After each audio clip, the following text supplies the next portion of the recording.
with loyalty. I was told that my ancestor is a samurai. A samurai was a professional soldier whose loyalty to his master was absolute. I wish I would be a good soldier with high loyalty. Anyway, I'm not both samurai. I am not both samurai and a salesperson. So don't worry.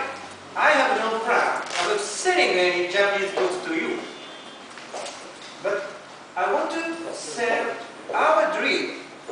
So please listen to our chief's vision to you.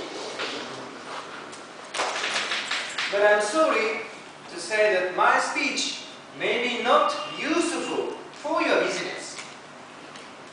I hope that it will be helpful for happiness for my lovely Indian children.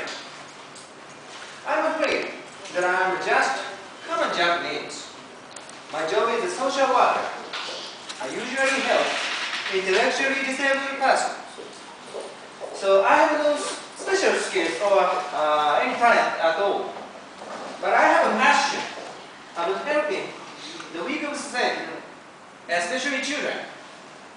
Well, are you bored about my self-introduction? If you are lack of sleep by overworking, my speech will be good introduction for you.